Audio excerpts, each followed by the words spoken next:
A thrill of righteous triumph shivers through Inquisitor de Silva.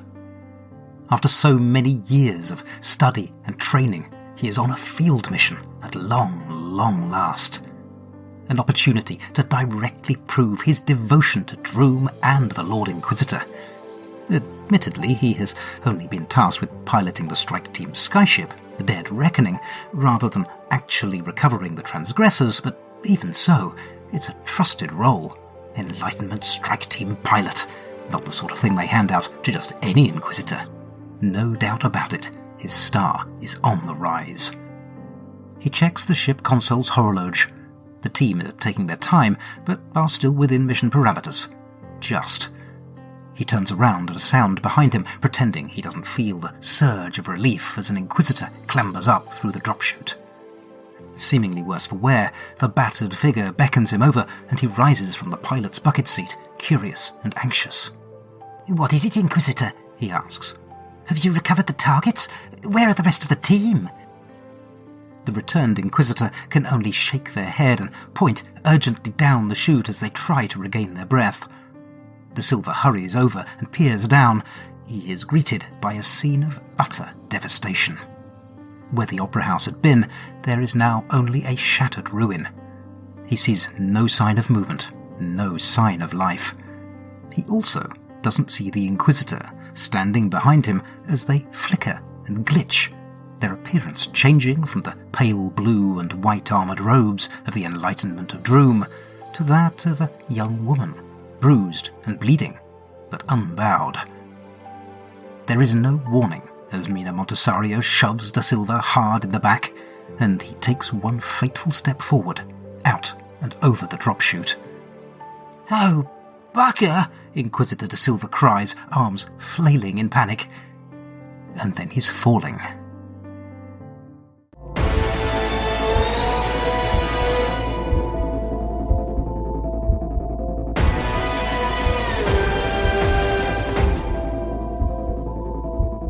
Hello and welcome to The Lone Adventurer, an actual play solo RPG podcast with me, Carl White. I will be your narrator, your games master, and your guide as we follow our heroes on their journey into the unknown. For this game, I will be using the Ironsworn Starforged rule set, as well as a variety of other systems, tools, and tables as they take my fancy. A word of warning. The following scenes may contain mature themes and disturbing imagery. Listener discretion is advised. The adventure continues.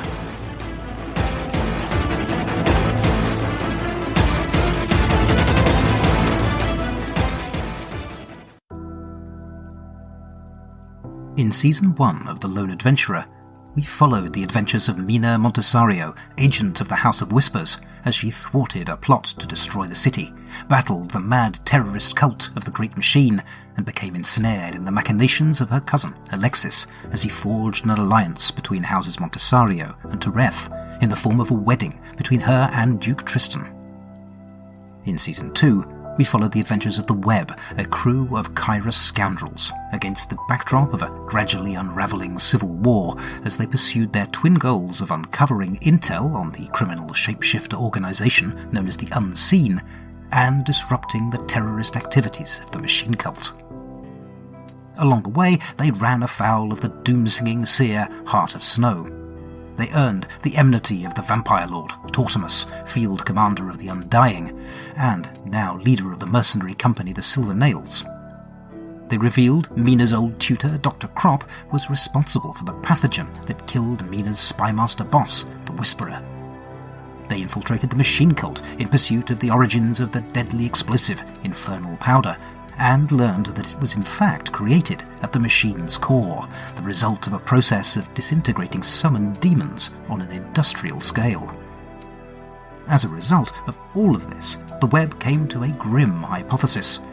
A plan was being hatched between the Unseen, Houses Montesario and Tereth, and the Seekers of Droom to turn the Machine Cult's infernal powder on the League of Free States, one of the last holdouts against the might of the Kairos Dominion.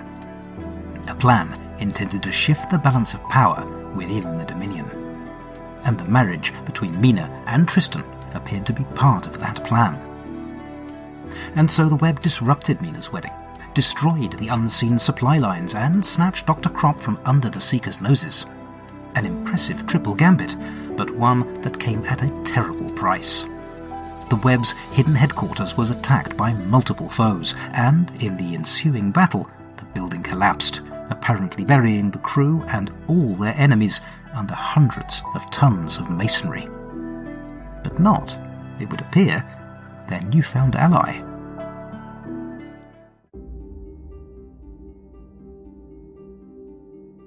Mina leans against the skyship's polished wooden bulkhead and sags.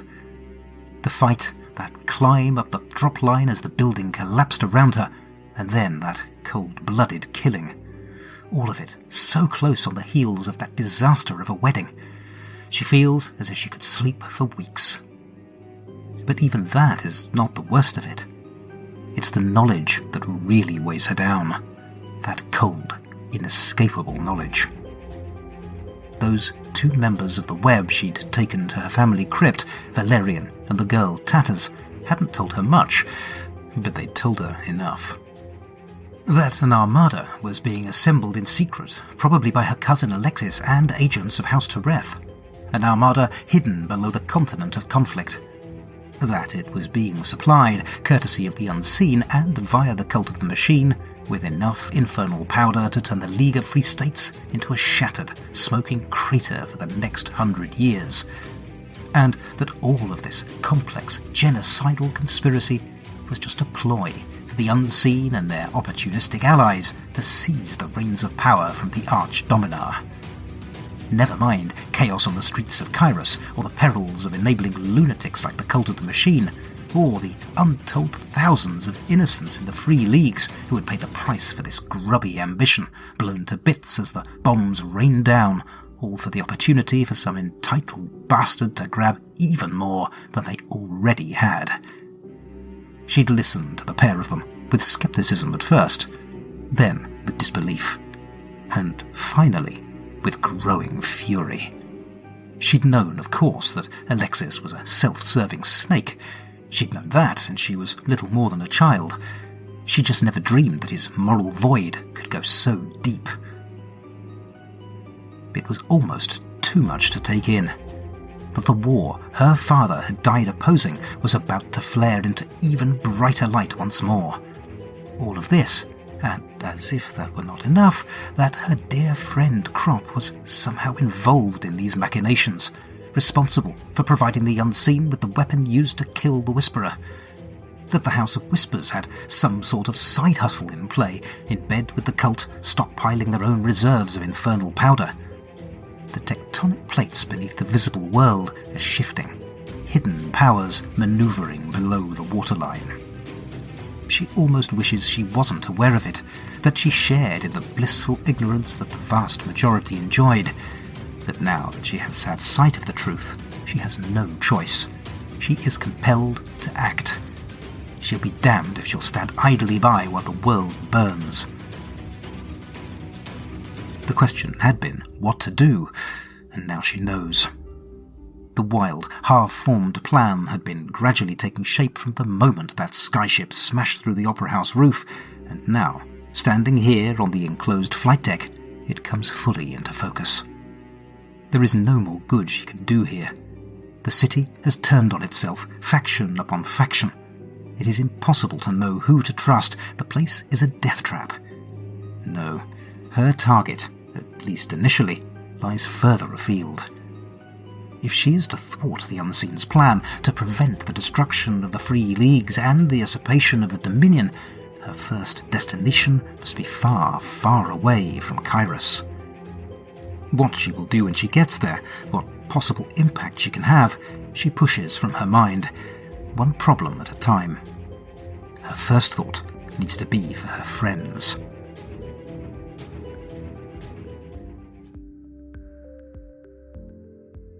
I mentioned in this season's Session 0 that I would be building a character sheet for Mina using the Starforged rules.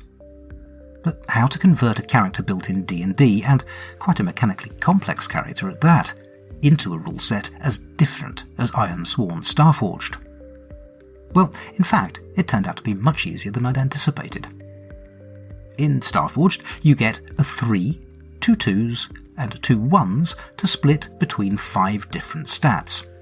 Those stats are Edge, which represents quickness, agility, and distance fighting ability; Heart, which represents courage, willpower, empathy, sociability, and loyalty; Iron, representing physical strength, endurance, aggressiveness, and close quarters fighting ability; Shadow, representing sneakiness, deceptiveness, and cunning; and lastly, Wits, representing expertise, knowledge, and observation. I tend to find that it helps when envisaging a new character to start with the highest and the lowest stats first. What are they best at, and what are they worst at? Well, for Mina, I think it's clear the wits are her defining stat. She is a technical prodigy, a mathematical whiz-kid, she's super smart, and she has some amazing skills. The 3 has to go into wits. On the flip side, she's no brawler. If she gets herself into a close-quarters scrap, you know she's in trouble. So it's a 1 for Iron. As we've just seen, she's pretty sneaky. Shadow seems an obvious choice for one of those 2s. And in a choice between Heart and Edge, I think Heart has to take it for my second 2.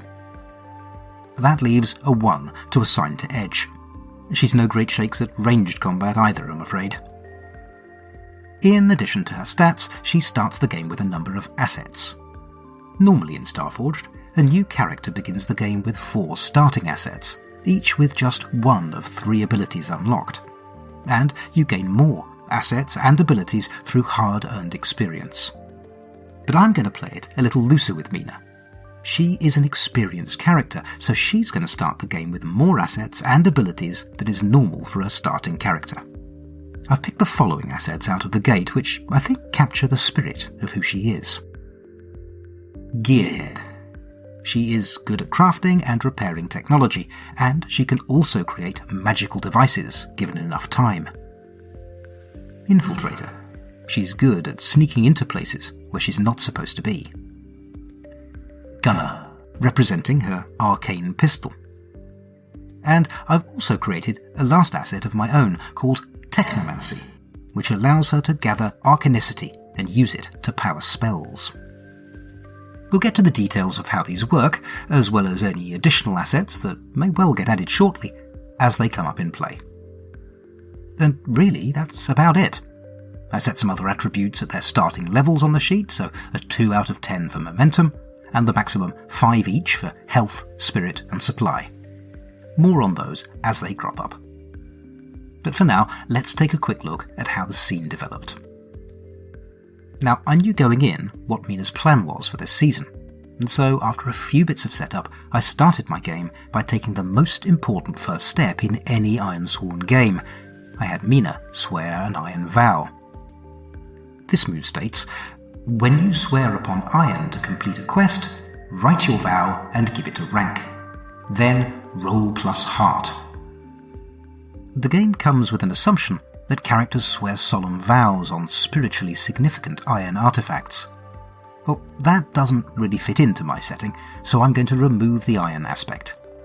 I envisaged what she swore to do, which was to disrupt the Armada at conflict, and I gave it a rank of Extreme to represent how difficult this was going to be. Then I rolled plus heart, and I got a weak hit. In Starforged, the way that you determine success, failure, or partial success is by making a series of moves, like this. They are mostly all phrased in a pretty similar way. When you do X, roll plus Y. To make a roll, you take a 6-sided die called the action die, and you take 2 10-sided dice, they're called the challenge dice. Then you roll all 3 and compare the numbers on the challenge dice to the number on the action die, adding in any bonuses from stats or other sources. If the action die total exceeds the number on both of the challenge dice, that is a strong hit. If it exceeds only 1, that's a weak hit, and if it exceeds neither, that is a miss. Pretty simple. So in this case, I rolled my 3 dice. I got a 5 on my action die, and I added my heart score of 2 to make that a 7. My challenge dice showed an 8 and a 5, so I'd exceeded one of them, but not the other. A weak hit. Here's what the weak hit result says for the Swear an Iron Vow move. On a weak hit, you are determined, but begin your quest with more questions than answers. Take a +1 momentum, that took me up to 3 momentum, and envisage what you do to find a path forward. Well, Mina's plan to find a path forward was to board the skyship and take control of it. That prompted another move, the Face Danger move. And this one states, when you attempt something risky or react to an imminent threat, envisage your action and roll. If you act with deception, stealth or trickery, roll plus shadow. I got another weak hit on this move with the following result. You succeed, but not without a cost. Make a suffer move, -1. The suffer move I chose was Endure Stress, which I got another weak hit on, resulting in my momentum. The suffer move I chose was Endure Stress, which I got another weak hit on, resulting in my momentum going back down to 2. That was reflected in the fiction by Mina sagging under the weight of all the challenges she faces. And that was it. A simple, elegant system that seemingly spins stories out of nothing. I love this game. All this rules explanation has gone on for a while, but before I draw it to a close, there's just one last thing I want to touch on. The topic of AI as a writing aid. There has been a huge amount of hype lately surrounding ChatGPT and similar tools, and it occurred to me that perhaps this tech would be a useful thing to add to my solo RPG toolkit. Well, maybe I just suck at using the tool, or maybe the subject matter I'm asking for input on is too esoteric, but I've found the results to be pretty poor so far, and worse, extremely time-consuming. For this episode, I tried something pretty simple. I tried using the Bing built-in AI in Skype to come up with a name for the Inquisitor's ship. I'm sorry to report that I gave up after about 20 minutes of asking a range of questions like provide me with 10 badass names for ships belonging to zealous inquisitorial religious orders, which the AI either couldn't answer or couldn't answer to a reasonable standard. In the end, I came up with my own name, The Dead Reckoning, which I'm pretty happy with. In addition to sounding fairly badass and grim, it has a double meaning. In navigation, Dead Reckoning is the process of calculating the current position of a moving object by using a previously determined position or fix and incorporating estimates of speed, heading, and elapsed time. Okay, enough wittering. Onwards. Hi, I'm Steve Morrison, and I've combined my love of writing fiction and tabletop gaming into a solo actual play series called Errant Adventures. Join me as I explore different stories in different genres, using a variety of my favorite tabletop role-playing games. If you enjoy space adventure, check out Season 1, Tarquin, which follows the adventures of a young herald running from family drama. Or check out the new Season 3, Cry Havoc, and follow Mender Alexis Wolf as she tries to help the people of Scirocco Station. If fantasy's more your jam, check out Season 2, Talon and Crest, where members of the Crest Mercenary Company try to make their way in the city of Heartvale. I've also got shorter runs of stories covering a range of genres and games. Whether a long-form campaign or a short series, Errant Adventures features stories told at the speed of dice. So join me on the podcatcher of your choice as I discover where the story goes next.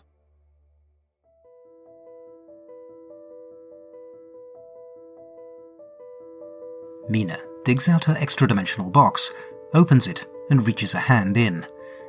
When she pulls it back out, another hand is gripping her own. Cadmus emerges from the impossibly small space, a faint, translucent bubble of energy covering his head, generated from a brass collar around his neck. He is followed a moment later by Barbican. The devotant shudders. "That's the last time I'm going in that thing," he announces, eyeing the box with distaste, then glancing over at an impassive Barbican. "That place was deeply disturbing, Mina. Not intended for the living." "We can discuss your delicate sensibilities later, Cadmus," Mina says, dropping into the pilot seat and tugging on levers. "Right now, my one and only priority is getting us out of here, before the Bluecoats, or the Seekers, or the Seven know-who else turn up and decide to shoot this ship out of the sky. Hold on, you two." "What of the web?" Cadmus asks, but Mina just shakes her head. You didn't see it down there, Cadmus. If any of them survived the destruction, it would take hours at least just to dig them out, even if we could find them and avoid any other survivors. No, alive or dead, I'm afraid the Shadow's crew are on their own. Perhaps it is the Seeker livery that keeps the other ships away. Perhaps it is the strife in the city, spreading the forces of law and order too thin. Whatever the reason, the Dead Reckoning's flight from the scene of destruction goes wholly unimpeded that night. Even when their vessel sails out of the city, east into open void, rather than along one of the two customary chain routes, there is no sign of pursuit. Cadmus, who had been up on the top deck, clambers down a ladder into the cockpit. He looks alarmed. Mina, I can't help but notice that we seem to be leaving the city, and not by one of the chains. What exactly is going on? He has good reason to worry. Nearly all skyship traffic coming into and out of the city, indeed travelling anywhere across the expanse of the chained world, flies along the world chains. Not only do these chains provide safety in terms of proximity to other vessels and somewhere to land in case of loss of power, but they are imbued with potent magic, accelerating vessels that travel along their span to many times the speed they could attain flying over open void. Flying the uncharted void, by contrast, is fraught with danger. Not only is travel over the void sea slow and difficult to navigate, but away from the safety net of the chains, a traveller is subject to all manner of perils. There are tales of pirates and scavengers, sky squid and void spiders, rumours of outlaw outposts, battling factions, deadly storms, and no end of other unspeakable horrors. And of course, below them is the ever-present, ominous threat of the void sea itself. The void, as far as anyone knows, is a vast expanse of nothingness that stretches out endlessly in all directions. It is a place, it's said, where time and space seem to lose their meaning. Once the sun sinks below the horizon, the sky above transforms, revealed in all its wild beauty away from the obscuring lights of civilization, a riotous symphony of colour, stars twinkling within a glorious celestial masterpiece. There are few sights more beautiful. But below, the clouds are a deep, dangerous black, save for the lightning that occasionally illuminates them from within. During the day, they too transform, taking on a deceptive, ethereal beauty that belies their true nature. The corrosive cloud layer, that grows more dense and more deadly the further one descends into it, is the single biggest reason why only the desperate or the deranged ever venture away from the safety of the world chains. A ship without power is doomed to an endless fall into that roiling, poisonous hell, doomed to see their ship's hull slowly corrode and burn away in the acidic clouds before eventually succumbing to agonizing death. No sane city traveller chooses to travel the void sea. Mina sighs, locking the flight controls and turning to face her companions. It's just us, Cadmus. Just us, between the unseen and their bloody conspiracy. We don't know who to trust, we don't know who is compromised. That means we have to act alone. The web have bought us time. Now we need to find that armada below conflict. Find it and stop it. And the only way we can do that is if we drop off the grid. It won't take long for our enemies to realise that we have this ship. If we travelled the chains, we'd be stopped and boarded by the first passing Dominion ship, and that would be it. No, this is the only way. We have to risk the void sea. Her companions stare back at her, speechless. Cadmus, because he can't quite believe how awful this plan is, and Barbican, because that's just what he does. But it's plain there are no viable alternatives.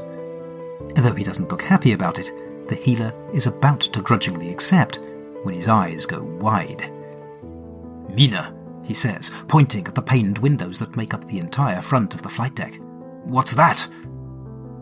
In the distance up ahead, a long way off but drawing swiftly closer, is a skyship unlike anything either of them have seen before. It is seemingly haphazardly constructed from random spare parts and salvage, a chaotic hodgepodge of a ship, built from scuttled carcasses of numerous smaller vessels. "By the seven," Mina mutters, not quite believing how quickly her luck on this mission has turned sour. "Scrap pirates!"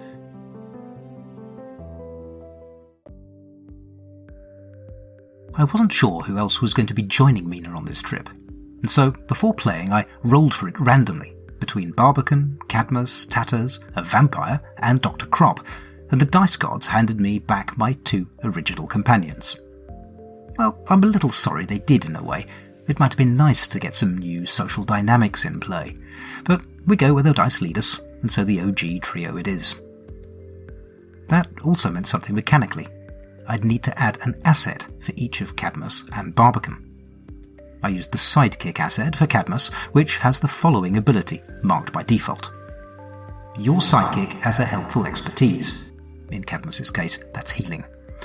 When you make a move outside of a fight, directly aided by their expertise, you may re-roll your action die if its value is less than your sidekick's health.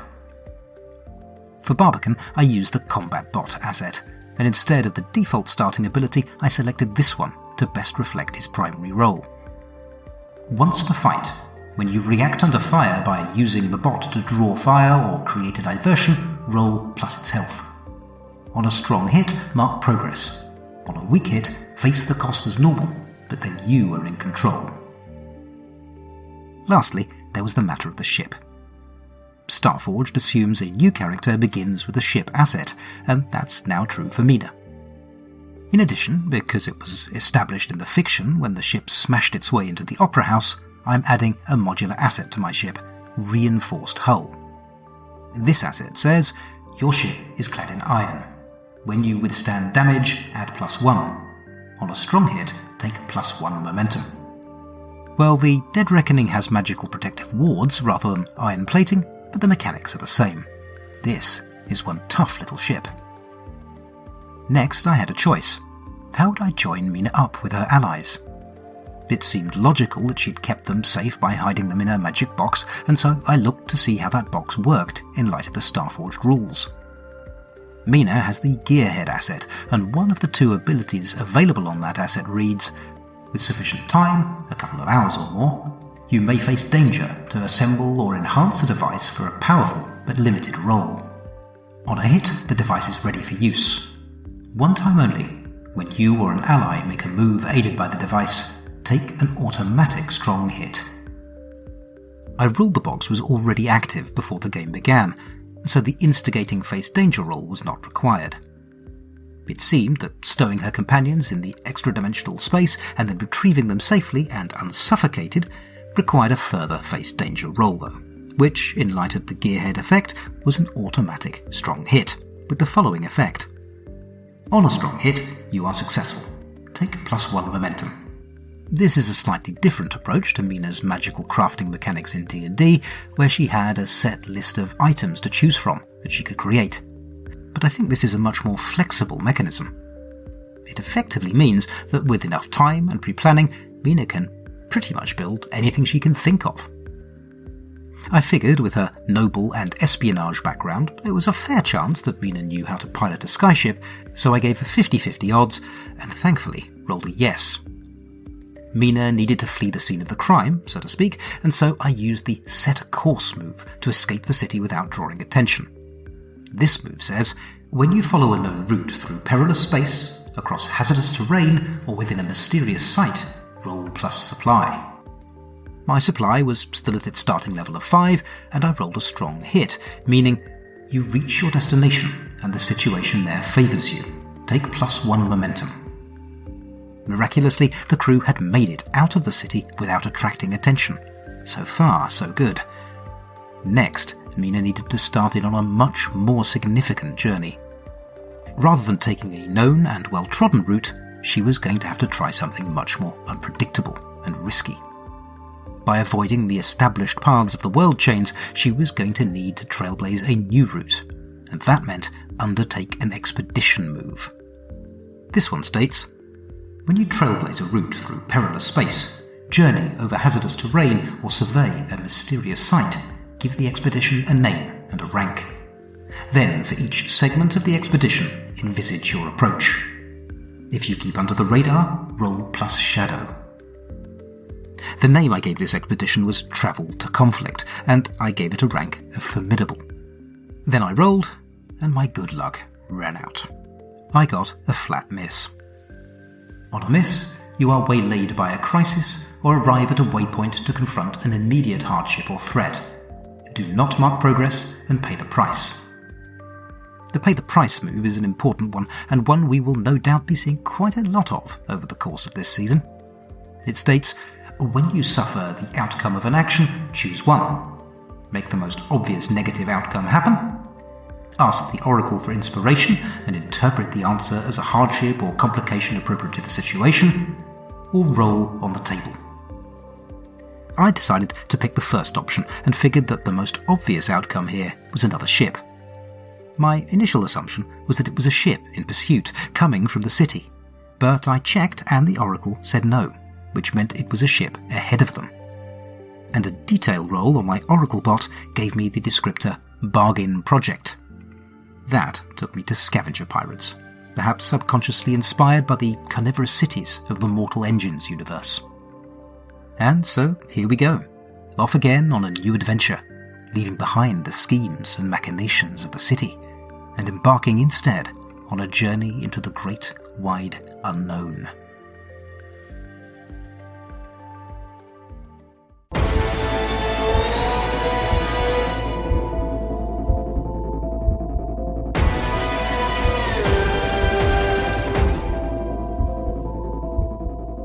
You have been listening to The Lone Adventurer, a solo RPG podcast played, written, and performed by me, Carl White. If you've enjoyed this episode, please consider telling your friends about it or leaving a 5-star review wherever you get your podcasts. It really is a huge help. You can find me on Twitter at TheLoneADV. You can email me at theloneadv@gmail.com or follow my blog at carlillustration.wordpress.com. You can find show notes for this episode and all the others at theloneadventurer.podbean.com, where I include any links mentioned in the episode as well as mechanics information. I also include a link to a full episode transcript. The story will continue in the next episode of The Lone Adventurer. Thank you for listening.